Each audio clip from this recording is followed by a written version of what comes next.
Welcome, everyone. Today, we're exploring one of the absolute most profound, mind-bending mysteries ever recorded, the doctrine of the Trinity.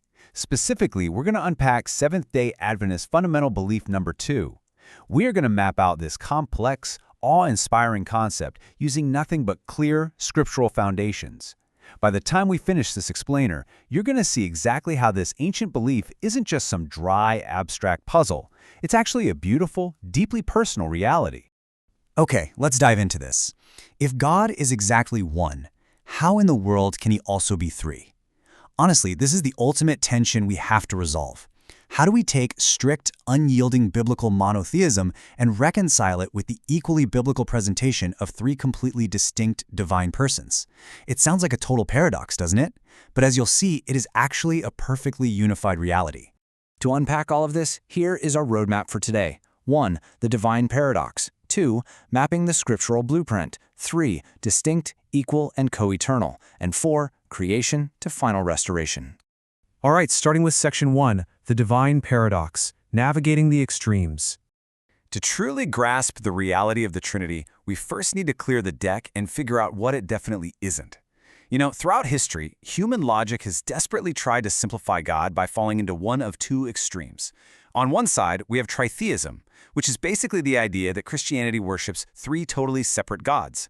On the other side is modalism, the idea that there's just one single divine person who kind of puts on three different masks or plays different roles depending on the era of history.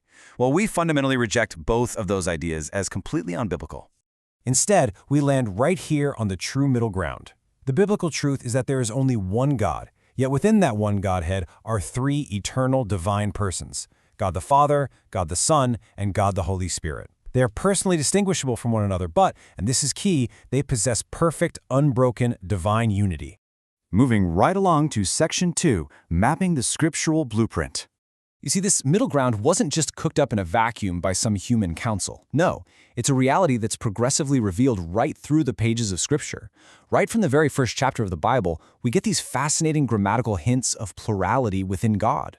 Just look at Genesis 1:26. God doesn't simply say, "Let me make man." He says, "Let us make man in our image." Now, sure, while this verse alone doesn't explain the full Trinity, it immediately anticipates this much fuller revelation of God's triune nature. But, and this is absolutely crucial, we have to immediately balance that plurality with this essential text, the Shema in Deuteronomy 6:4. The Lord our God, the Lord is one.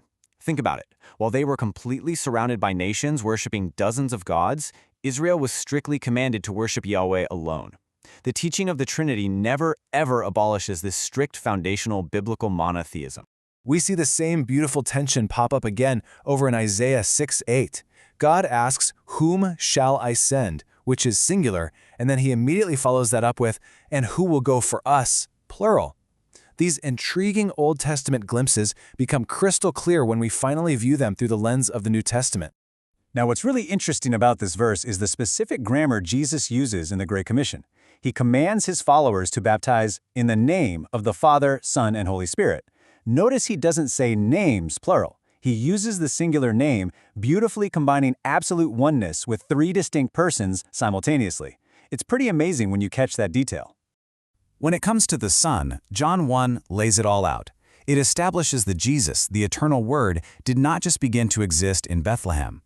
Everything that came into existence was made through him. This means Jesus stands entirely on the Creator side of the Creator-creature divide. He is fully, 100% eternally God. And the New Testament blueprint doesn't just stop with the Father and the Son. Over in Acts 5, when Ananias tries to deceive the early church, Peter explicitly equates lying to the Holy Spirit with lying directly to God. The Holy Spirit is fully, unequivocally divine. No question about it. That brings us to Section 3, distinct, equal, and coeternal. Now that we've got the blueprint laid out, how do these three persons actually relate to one another in terms of equality? Well, the official Adventist belief uses a very specific foundational word here, coeternal. Simply put, this means there was literally never a time when the Father existed alone. None of the three came into existence later than another. As Ellen White significantly described the life within Christ, it is original, unborrowed, underived. So, the crucial point is this. When Jesus said things like, "The Father is greater than I," people sometimes get tripped up, but let's clarify that. Christ's submission during his earthly mission was entirely functional and voluntary. He willingly took on a servant role to accomplish our salvation.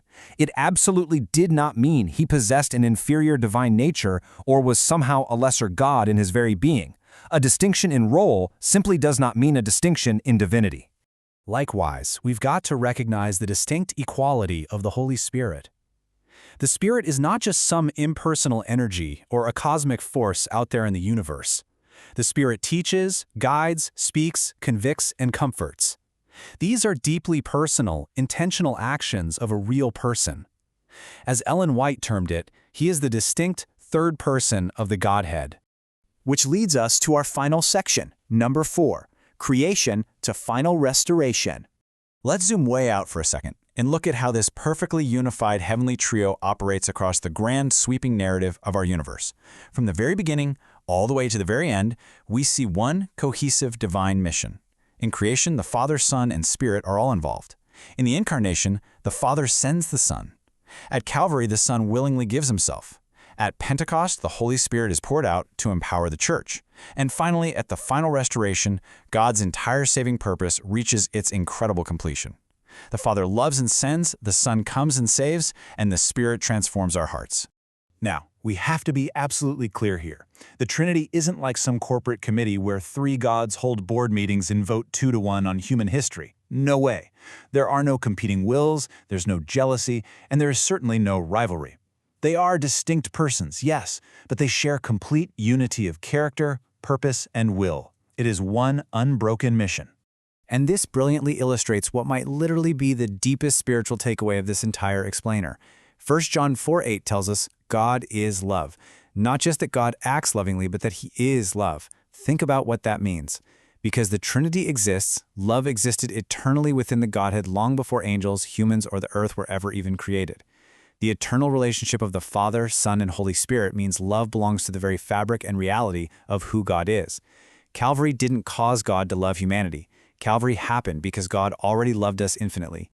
Which leaves us with this final, provocative thought. The Trinity isn't just some dry academic puzzle for scholars to debate. It is God's ultimate revelation of himself to us. So, if God's very nature is an eternal, unified relationship of perfect love, how does that transform your understanding of his plan to save you? I really want to challenge you to take that question with you today. Thank you so much for joining me on this explainer, and keep seeking to know the God who eternally loves you.